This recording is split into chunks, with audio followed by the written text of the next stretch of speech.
নমস্কার বন্ধুরা, আমার এই ছোট্ট চ্যানেলে আপনাদের সবাইকে স্বাগতম। আজকে আমি আপনাদের বানিয়ে দেখাবো খিরসা পাটিসাপটা। তো খিরসা পাটিসাপটা বানানোর জন্য একটা মিক্সিং বোলে নিয়ে নিচ্ছি 1 বাটি চালের গুঁড়ো, তার সাথে দিয়ে দিচ্ছি হাফ বাটি ময়দা। 1 বাটি চালের গুঁড়োর জন্য হাফ বাটি ময়দা দিতে হবে। তারপর এর মধ্যে দিয়ে দিচ্ছি অল্প পরিমাণে চিনি। বন্ধুরা, আপনারা যেদিন পাটিসাপটা পিঠা বানাবেন, এই যে পাটিসাপটার যে ব্যাটার বানাবেন, তার মধ্যে কিন্তু অল্প পরিমাণে মিষ্টি দেবেন, তাহলে এই পাটিসাপটার ব্যাটারটা প্যানে আটকে যাবে না। এখন আমি সব কিছু মিশিয়ে এর মধ্যে হালকা কুসুম কুসুম গরম দুধ দিয়ে খুব সুন্দর একটা ব্যাটার তৈরি করে নেব। তবে বন্ধুরা, যে দুধটা আপনারা দেবেন অবশ্যই কিন্তু একটু ভালো করে জাল দিয়ে ঠান্ডা করে, মানে কুসুম কুসুম গরম অবস্থায় এর মধ্যে দিতে হবে। একবারে ঠান্ডাও করবেন না, আবার একদম গরমও দেবেন না। এরকম করে অল্প অল্প করে দুধ দিতে হবে আর এই ব্যাটারটা বানিয়ে নিতে হবে। তবে আপনারা যদি দুধ না দিতে চান তাহলে কিন্তু উষ্ণ উষ্ণ গরম জল দিয়েও এই ব্যাটারটা তৈরি করে নিতে পারেন। দেখুন, আমি কিন্তু এর মধ্যে দুধ আর জল দুটো দিয়েই এই ব্যাটারটা তৈরি করছি। আপনারা চাইলে কিন্তু যে কোনো একটা দিয়ে বানিয়ে নিতে পারেন।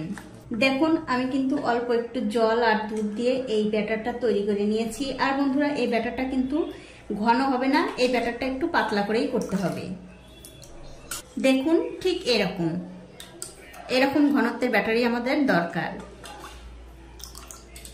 এখন একটা ঢাকা দিয়ে 10 মিনিট রেখে দেব। আপনাদের হাতে যদি বেশি সময় থাকে আরো একটু বেশি সময় রাখতে পারেন।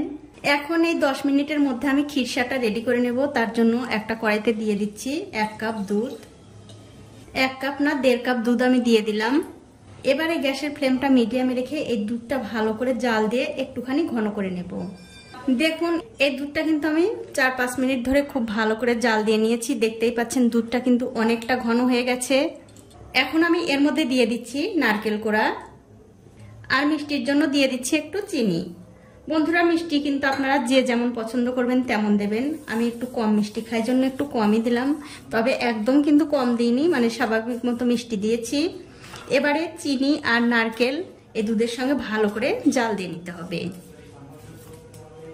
দেখুন, গ্যাসের ফ্লেমটা মিডিয়ামে রেখে দুধ আর নারকেলটা কিন্তু আমি খুব ভালো করে জাল দিয়ে নিয়েছি।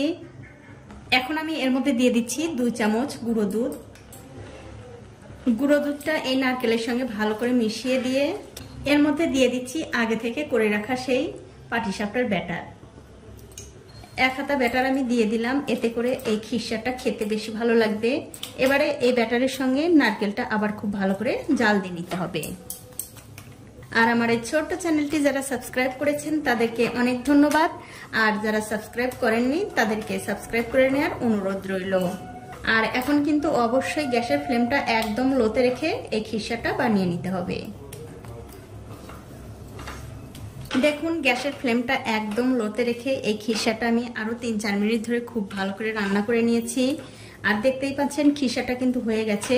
যখন দেখবেন এরকম একটু শুকনো শুকনো হয়ে গেছে তখনই কিন্তু এটা নামিয়ে নিতে হবে। এবারে গ্যাসের ফ্লেমটা বন্ধ করে দিয়ে এটা আমি নামিয়ে নিচ্ছি। এবারে যে ব্যাটারটা আমি ঢেকে রেখেছিলাম তার উপর থেকে ঢাকাটা তুলে নিলাম। তুলে নিয়ে এটা আবার একটু ভালো করে নাড়াচাড়া করে দেব। আর দেখতেই পাচ্ছেন চালের গুঁড়োগুলো ফুলে কিন্তু এই ব্যাটারটা একটুখানি ঘন হয়ে গেছে। আর ঠিক এরকম ব্যাটারই কিন্তু আমাদের দরকার, এর চেয়ে পাতলাও হবে না আবার এর চেয়ে ঘন হবে না। এবারে চলুন পাটিসাপটাগুলো বানিয়ে নিই। পাটিসাপটাগুলো বানানোর জন্য দেখতে পাচ্ছেন একটা তাওয়া গরম করতে দিয়েছি। তাওয়াটা যখন সামান্য একটু গরম হয়ে যাবে তখন এর মধ্যে দিতে হবে 1 থেকে 2 ফোঁটা সাদা তেল। তেলটা দিয়ে খুব ভালো করে এই তাওয়ার উপরে ছড়িয়ে দিতে হবে। দেখুন, তেলটা কিন্তু আমি খুব ভালো করে তাওয়ার উপরে ছড়িয়ে দিলাম। এবারে যে ব্যাটারটা আমি তৈরি করে রেখেছি সেখান থেকে 1 হাতা ব্যাটার তুলে এই তাওয়ার মধ্যে দিয়ে দিতে হবে।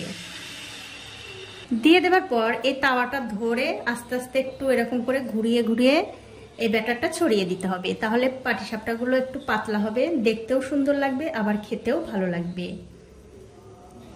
দেখুন, আমি কিন্তু ব্যাটারটা ছড়িয়ে দিলাম। এবারে কিছুক্ষণ অপেক্ষা করব এর উপর দিয়ে শুকিয়ে আসার জন্য।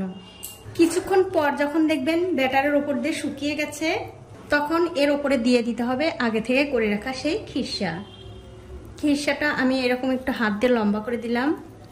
এবারে একটা খুন্তি দিয়ে খুব সুন্দর করে ভাঁজ করতে হবে।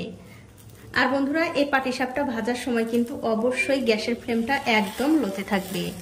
আর দেখুন পাটিসাপটাটা কত সুন্দরভাবে উঠে আসছে তাওয়া থেকে।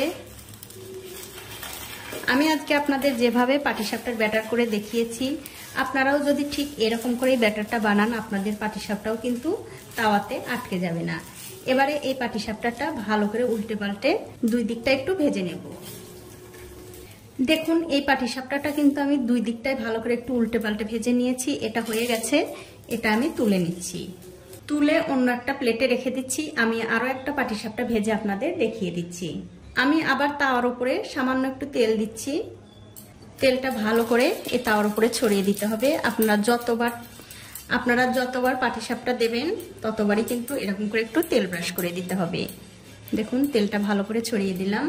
আমি আবার এক হাতা ব্যাটার দিয়ে দিলাম।